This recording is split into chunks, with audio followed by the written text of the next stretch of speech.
if you've been a wrestling fan for at any length, you know we are in the best part of the year, the road to Wrestlemania. And one of the first and arguably one of the most important stops on that is the Royal Rumble, which comes up this weekend. So yeah, here are my predictions for how the matches are go, especially the Rumble matches, who I think is going to win, and kind of how it plays into the future. So we'll see. As of the recording of this video, there's only 4 confirmed matches so far. You got the US title match, you got the WWE title match, you obviously got the 2 Rumble matches. So not a huge card, but it gives each match time to tell a complete story. Nothing's gonna feel rushed. All right, starting off with the title matches, we have the United States title between Kevin Owens and Logan Paul, and this came about because there was once Logan won the title back at Crown Jewel, and they had a tournament to decide who's gonna be next, and Kevin Owens won that. At the end of the tournament, Logan came out to almost like a cocky congratulate, something like just be him. KO laid him out, gave him a pretty nice bruise. He was actually sporting on his podcast the week afterwards, and then Logan came out the next week saying, "Hey, I know you have a cast on, because whether it's still in kayfabe or whether it's just kayfabe or not, KO has a cast on his hand, reportedly broke it or something along those lines." And Logan's like, "Hey, can't do that, buddy. I need that gone, otherwise it's cheating. You'll hear from my lawyers." And then KO invited Logan onto his talk show segment called the KO Show. They exchanged words. Kevin's like, "Hey, what you've done here so far, pretty good, but you're still not one of the boys." Logan again reiterated, "Hey, you do not wear that cast for a match." KO's like, "Oh, this cast, I'll take it off." And then that's when Logan sucker punched him. They fought, ended with Logan smashing his hand against the steps to close that out.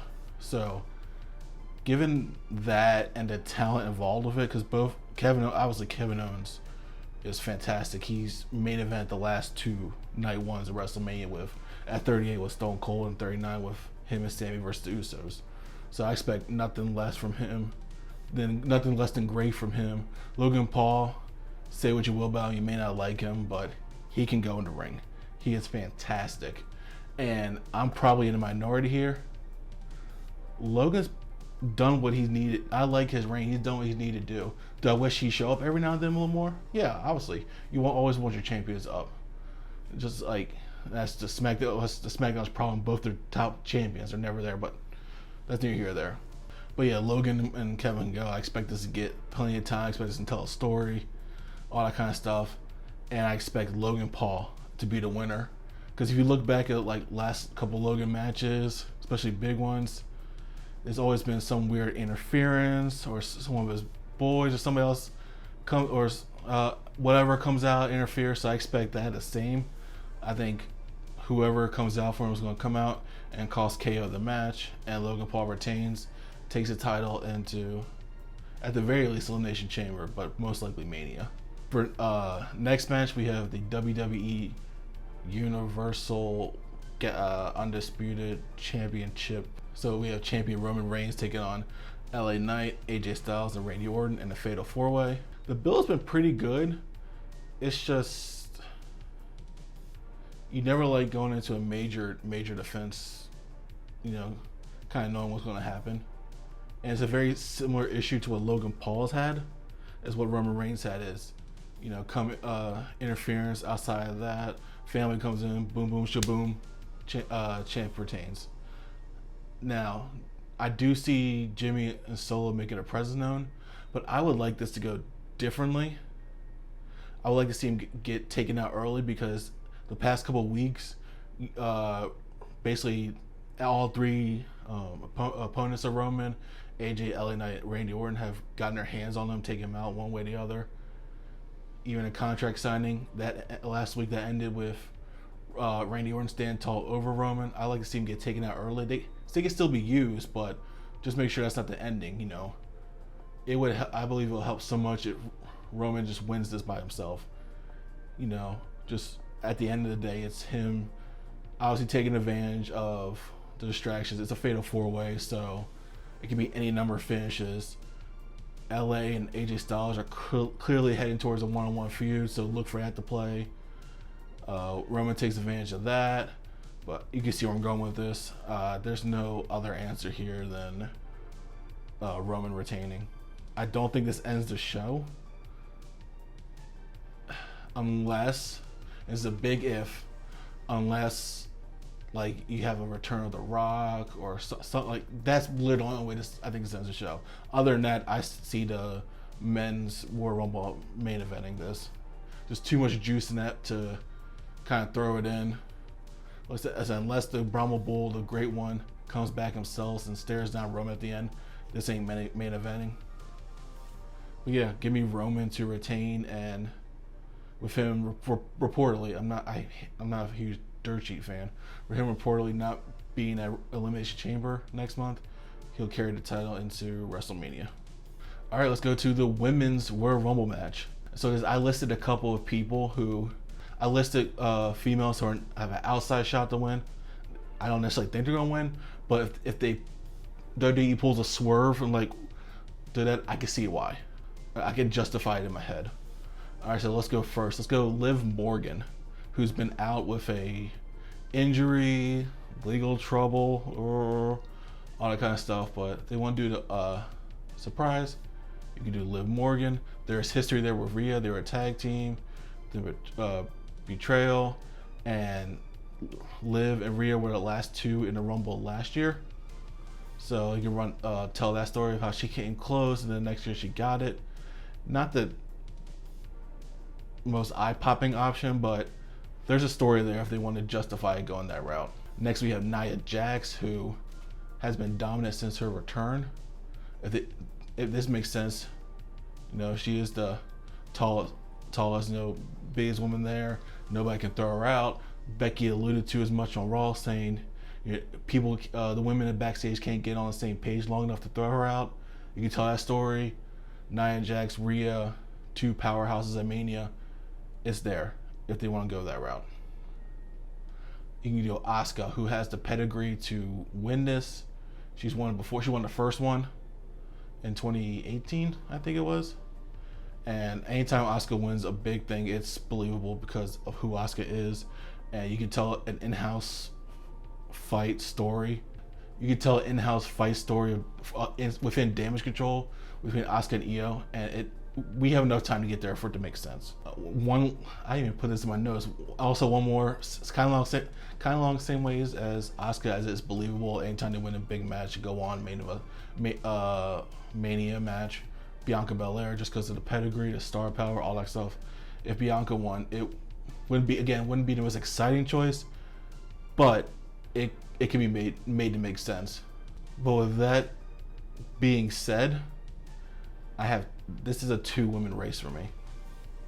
Who's going to win the Royal Rumble? And I'm between Becky Lynch and Bayley. Both make sense. Becky Lynch said, like a couple weeks ago on Raw, I have to win this to fight you, Rhea, in order to prove that I can beat you. And this is the biggest match the Raw side of women can produce for Mania. I mean, they're the two biggest stars. You have Becky, who's been a cover athlete, been mainstream, all that stuff, and Rhea, who's now the cover athlete, along with Bianca, who's getting mainstream attention. Their biggest story they can tell, if you want to go that route. And then you have Bayley, who has the internal fighting for Damage Control, is a big enough marquee name to sell the SmackDown side of it, and it'll be such a good story, you know, Damage Control pushing her out, treating her like the outsider, and then told her, hey, you need to win this so you can take the world's women's title from Rhea on Raw, so you can have all the titles. But Bayley can just win it, pull almost a Batista move, and be like, nah, I'm gonna go for Io's title. And then you pull Bayley face, all that kind of stuff, and you have Bayley Io at Mania. And with that being said, my pick is Bayley. I think the story is there, like right there, made Royal Rumble, choose Io eventually. Fighting has to go through the thing she created, Damage Control. If you remember, she created Damage Control about what, 2 years ago at this point, two and a half, I don't know. but to go through what she created in order to get to the title and get redemption and stop being treated bad, face Bayley. Again, I'm not saying she goes back to the hugger Bayley, but the story is there. I think you can get the Rhea Becky without the Royal Rumble. The story again, there's the two biggest stars haven't really faced each other within Rhea's year reign at this point. Golly. So yeah, look for Bayley to win the Rumble and eventually challenge Io for the title. On to the men's Royal Rumble. And I'll kind of do the same thing. I'll give some outsiders and then who I think has more of a realistic shot. So let's go Drew McIntyre. Bigger star, believable win. And they've been low key, like he's been the B part of a lot of stories, but he's had his own story going, like redemption, like, oh, I've been losing big one, what can I do, all that kind of stuff. And if he were to win this Mania match, it would catapult him to a redemption arc to get the Wrestlemania, to win a world title in front of fans. His reigns were in the pandemic era, in front of screens, not screaming fans. So, there's a story there of him getting there, and him finally getting over the hump. If Seth Rollins is a champion at the time, would be a cool moment. Whether he's heel or face, cool moment. You have main event Jey Uso, who I wouldn't be the biggest fan. I'm a fan of his, but I wouldn't be the biggest fan of this win, just because it only makes sense for I guess it only makes sense for him to go after his cousin Roman, but we kind of been there, done that, and he obviously has a more emotionally charged match with somebody waiting for him at Mania, other than his cousin, other than him versus Rollins or whoever's the world champ at the time. So again, it makes sense. It'll be a cool moment, be a pop for sure, but we can do better. And the next one is, I'm just including in here because it's a possibility, Dwayne "The Rock" Johnson. If he were to come back it would be at the 30 spot with there's only 5 people left anyway. He would come in, eliminate people, and set up Rock Roman at Mania for the title.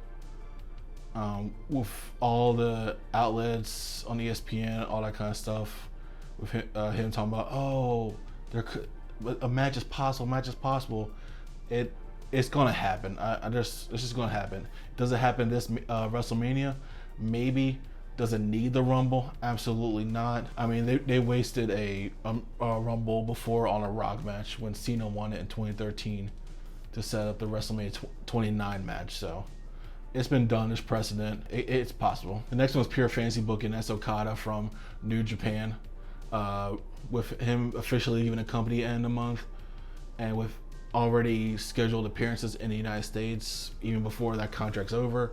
Why not? Why not Triple H makes a call, hey Okada, you want to come do the Rumble? Boom. It's been reported that he wants a WrestleMania match before his career is said and done. Perfect opportunity to introduce him. He win the whole thing, challenge for the world title. That's a huge match in itself. Is it completely out of left field? Yes, but it's possible. Now let me get to 2 people I think they're the most realistic, and you already know these 2. Cody Rhodes, CM Punk. CM Punk, him challenging for the World Heavyweight title.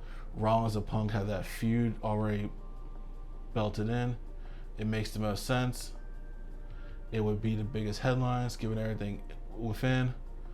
And yeah, Punk winning makes sense. It may not be the most shocking win, but not everything needs to be shocking. It just needs to tell a good story. There's a story there. You have 2 megastars, and it will be a great build to Mania. So Cody Rhodes, the 3 words that have defined basically his last year and a half is finish the story. The story of him becoming the thing that his father never was, the top champion in company. Him finishing his story against Roman at Mania with a Rumble win. It's just what is needed, is what's wanted, is what's predicted.